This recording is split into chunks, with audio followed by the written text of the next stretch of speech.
ഷൂട്ടാണ്. ഞങ്ങളുടെ ഒരു പൂജയൊക്കെ ഉള്ള ഒരു സെഗ്മെന്റ് ഷൂട്ട് ചെയ്തുകൊണ്ടിരിക്കുകയായിരുന്നു. അതിൻ്റെ ഒരു ഡ്രസ്സൊക്കെയാണ് ഇപ്പോൾ ഇട്ടിരിക്കുന്നത്. അപ്പോൾ പിന്നെ ഞങ്ങളുടെ വീട്, ഞങ്ങൾക്കിപ്പോൾ പുതിയ വീടൊക്കെ കിട്ടി. കുറച്ച് പാവം നന്ദിനിയമ്മ സ്വർണ്ണൊക്കെ വെച്ച് വീട്ടിലേക്ക് മാറി. എല്ലാ ബേഡി മോൾക്ക് വേണ്ടി. അങ്ങനെയൊക്കെ നിങ്ങൾ വിചാരിക്കും അങ്ങനെ നല്ല കാര്യം. അങ്ങോട്ടേക്ക് നോക്കൂ, അങ്ങോട്ടേക്ക് നോക്കാൻ ബുദ്ധിമുട്ടുള്ളവർ ഇങ്ങോട്ട് നോക്കി.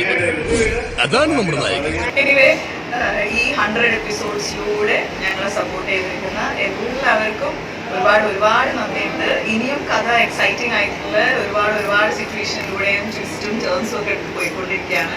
അപ്പോൾ എല്ലാവരും ഞങ്ങളുടെ കൂടെ സപ്പോർട്ടിന് എന്തായാലും ഉണ്ടാവണം. ഈ വാച്ചിങ് ഗൗരി ശങ്കർ 9:30 ഓഡിയോണേഷൻ.